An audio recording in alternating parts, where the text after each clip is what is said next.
So I was asked to come and speak for 5 minutes about what investors see and what investors look out for. It's only 5 minutes. I have 50 seconds per slide, so I'll try and be very quick. So um, my first set of slides, I just want to show the numbers, the opportunities that are out there. Some of you know these numbers already, but I like to put things in perspective so you appreciate the numbers better. The first number is 29 billion. Does anybody know what that is? Any takers? Okay. That's how much unreliable electricity costs us in Nigeria. And if you do a comparison, Nigeria generates $11 billion from all receipts, and our total budget for 2018 was 29 billion. So it's a huge number, right? It's equivalent to the budget what we lose in energy. The next number is 14 billion. Do you know what that is? That's how much Nigerians spend on generators every year, right? If you compare that to how much Nigeria spends on education and healthcare, 2.7 billion, right? So this thing is huge, right? All our money is going to energy expenses, and healthcare and education is suffering as a result. So we need a balance. The next number is 80 million Nigerians. Do you know what that means? Right? The equivalent of the population of South Africa, Tunisia, and Rwanda do not have access to electricity in Nigeria. It's unbelievable, right? So the market is huge. The next number is 50% jump. Do you know what that number represents? Essentially, the discos are saying, look, guys, we need to increase the cost of power by 50% before we make any money. Do they even give us power? They don't, right?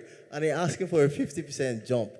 They claim that every year it costs them $2.5 billion, right, in additional expenses because of how much we currently pay. In Africa alone, it costs $20.5 billion in deficits, all the grids, right? So it's just not sustainable what we currently have. The next slide is, we all know the problems in Nigeria. What do you think the number one problem of businessmen is in Nigeria? Does anybody know? So the first thing is, this is new, access to capital, and the second thing is electricity, right? But what's very interesting is number 3 is government regulation, right? Number 4, I think, is corruption. You would think corruption would be the first or second thing, right? But it's not, right? It's down on number 4. And the last one is market developments. So if you see a fancy PE guy in suit, he'll tell you, look, market developments, that's the biggest problem. But in Africa, that's not it, right? Number 2 is electricity. It's a big deal. We need to fix it. So the next slide just also shows how the cost of power, using solar per kilowatt, has crashed by over 300 times, right, from the 70s to 2017. So it's gone from $76 per watt in 1977 to about 25 cents. So it has become way cheaper, right? The next slide just shows, the sun, right? We have this nuclear reactor burning on Africa. Africa is the reddest place, right? So you see everywhere here, there's a little bit of sun, but the entire continent is, I call the sun the largest nuclear reactor in the world. It's just available for us to use, right? And everybody says Nigerians don't adopt well with technology. There'll be no penetration. But I like this slide because it shows you how we've gone from 2.3 million GSM lines to over 150 million GSM lines. So if it's cheap, if it works, Nigerians will adopt it. We don't have no problem with that. So people should stop saying Nigerians will use solar, they don't get it, it's not fancy enough, or it's too complex, right? If it works and it's cheap, Nigerians will use it. Next, moving on to, what investors look at, right? So my biggest problem in this industry is we know the opportunity is there, right? But the big question is it bankable, right?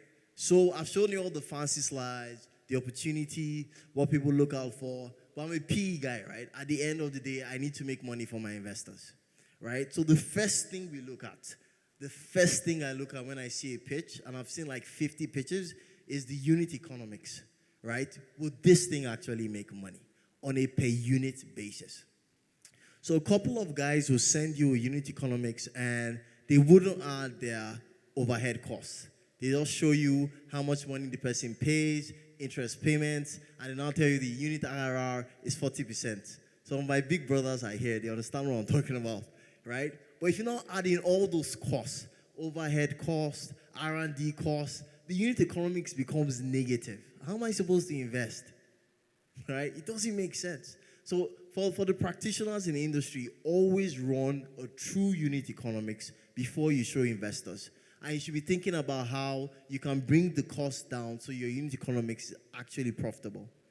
I think I've run out of time.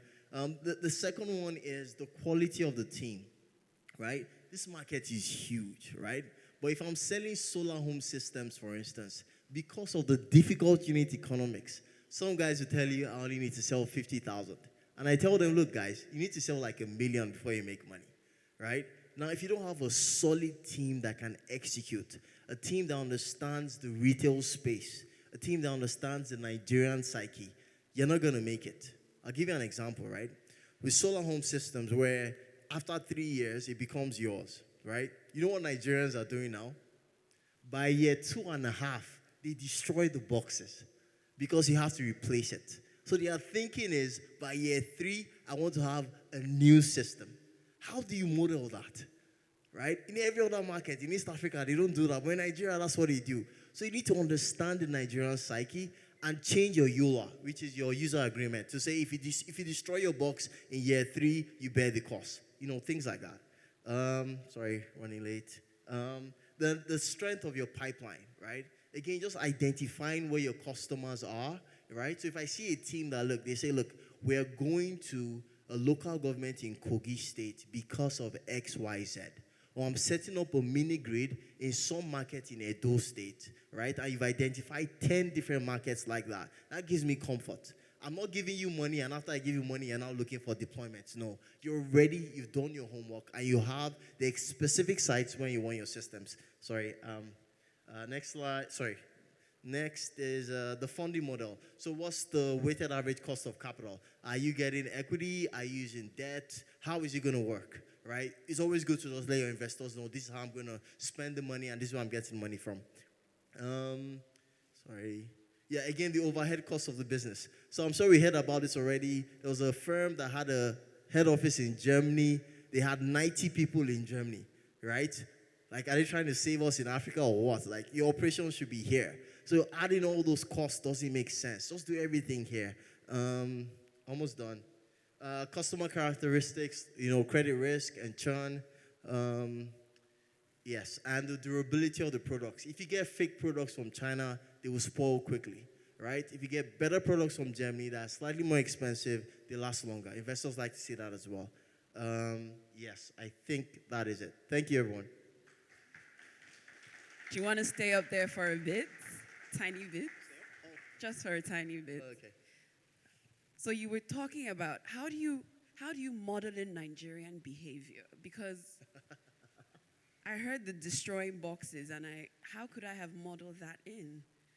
So if I just model for falafel. I think the easiest way to do it is you just increase your churn.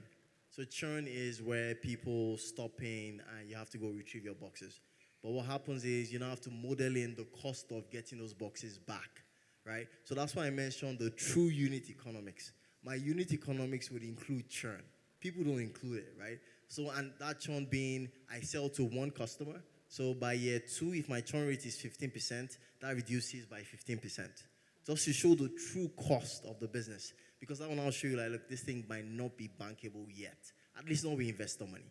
Maybe with DFIs or government grants. Yeah, so you just model everything because it's always better, right? So if it doesn't work that way, there's upside, right? And you have extra money. Yeah, that works. Thank you, Daniel. No problem. Thank you.